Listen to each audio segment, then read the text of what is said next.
ಆತ್ಮೀಯ ವೀಕ್ಷಕರೇ, ಗೃಹಲಕ್ಷ್ಮಿ ಯೋಜನೆಯ ಫಲಾನುಭವಿಗಳಿಗೆ ಒಂದು ಬ್ರೇಕಿಂಗ್ ಅಪ್ಡೇಟ್ ಬರ್ತಾ ಇದೆ. ಈ ಪಟ್ಟಿಯಲ್ಲಿರುವವರಿಗೆ ಒಟ್ಟಿಗೆ ಜಮಾ ಆಗಲಿದೆ 3 ತಿಂಗಳ 6,000 ರೂಪಾಯಿ ಗೃಹಲಕ್ಷ್ಮಿಯ ಹಣ. ಮೇ ತಿಂಗಳಲ್ಲಿ 3 ತಿಂಗಳ ಗೃಹಲಕ್ಷ್ಮಿಯ ಹಣ ಬಿಡುಗಡೆ.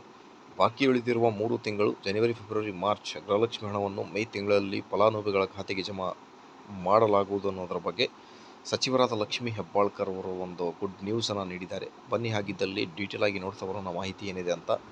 ವಿಡಿಯೋನ ಸ್ಟಾರ್ಟ್ ಮಾಡೋಣ. ಅದಕ್ಕಿಂತ ಮುಂಚೆ ನೀವು ಕೊಡುವ ಒಂದೇ ಒಂದು ಲೈಕ್ ನಮಗೆ ಸಪೋರ್ಟ್ ಆಗಿರುತ್ತೆ. ದಯಮಾಡಿ ವಿಡಿಯೋನ ಲೈಕ್ ಮಾಡಿ, ಅದರ ಜೊತೆಗೆ ನಮ್ಮ ಯೂಟ್ಯೂಬ್ ಚಾನಲನ್ನು ಕೂಡ ಸಬ್ಸ್ಕ್ರೈಬ್ ಮಾಡಿಕೊಳ್ಳಿ ವೀಕ್ಷಕರೇ.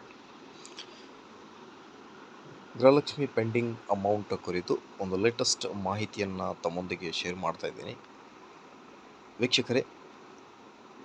ಉಡುಪಿ ಜಿಲ್ಲೆ ಪಂಚಾಯತ್ ಕೃಷಿ ಇಲಾಖೆ ವತಿಯಿಂದ ನೂತನವಾಗಿ ನಿರ್ಮಿಸಲಾಗಿರುವ ಕುಂದಾಪುರ ರೈತ ಸಂಪರ್ಕ ಕೇಂದ್ರವನ್ನು ಉದ್ಘಾಟಿಸಿ ಮಾತನಾಡಿದ ಸಚಿವರು, ಜನವರಿ, ಫೆಬ್ರವರಿ ಹಾಗೂ ಮಾರ್ಚ್ ತಿಂಗಳ ಹಣ ಬಾಕಿ ಉಳಿದಿದೆ. ಈ ಬಾಕಿ ಉಳಿದ ಹಣವನ್ನು ಹಂತ ಹಂತವಾಗಿ ಮೇ ತಿಂಗಳಲ್ಲಿ ಬಿಡುಗಡೆ ಮಾಡಲಾಗುವುದು ಎಂದು ಸ್ಪಷ್ಟಪಡಿಸಿದ್ದು, ಹಣವು ಶೀಘ್ರದಲ್ಲಿ ಬಿಡುಗಡೆಯಾಗಲಿದೆ ಅನ್ನೋದರ ಬಗ್ಗೆ ಒಂದು ಗುಡ್ ನ್ಯೂಸನ್ನು ನೀಡಿದ್ದಾರೆ.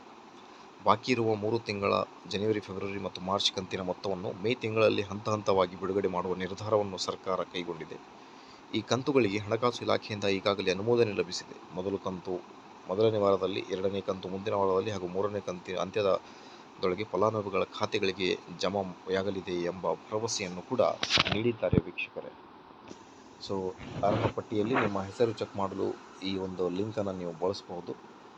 ನಂತರ ಪುಟ ಭಾಗದ ಎರಡನೆಯಲ್ಲಿರುವ 3 ಗೆರೆಗಳ ಮೇಲೆ ಕ್ಲಿಕ್ ಮಾಡಿ, ಈ ರೇಷನ್ ಕಾರ್ಡ್ ಮೇಲೆ ಕ್ಲಿಕ್ ಮಾಡಿ. ಸೊ, ಈ ಥರ ನೀವು ಚೆಕ್ ಮಾಡಬಹುದು ಅನ್ನೋದ್ರ ಬಗ್ಗೆ ಕೂಡ ಒಂದು ಮಾಹಿತಿಯನ್ನು ನೀಡಿದ್ದಾರೆ. ಮೊದಲು ಯಾವೆಲ್ಲ ಜಿಲ್ಲೆಗಳಿಗೆ ಗೃಹಲಕ್ಷ್ಮಿ ಹಣ ಜಮಾ ಆಗಲಿದೆ ಅನ್ನೋದ್ರ ಬಗ್ಗೆಯೂ ಕೂಡ ಮಾಹಿತಿಯನ್ನು ತಿಳಿಸ್ಕೊಡ್ತೀನಿ. ಅದಕ್ಕಿಂತ ಮುಂಚೆ ಈ ವಿಡಿಯೋನ ಲೈಕ್ ಮಾಡಿ, ಯೂಟ್ಯೂಬ್ ಚಾನಲನ್ನು ಕೂಡ ಸಬ್ಸ್ಕ್ರೈಬ್ ಮಾಡಿಕೊಳ್ಳಿ. ಮೊದಲು ಯಾವ ಜಿಲ್ಲೆಗಳಿಗೆ 3 ಕಂತಿನ ಹಣ ಬಿಡುಗಡೆ ಆಗಲಿದೆ ಅನ್ನೋದ್ರ ಬಗ್ಗೆ ಮಾಹಿತಿಯನ್ನು ನೀಡ್ತೀನಿ. Thank you.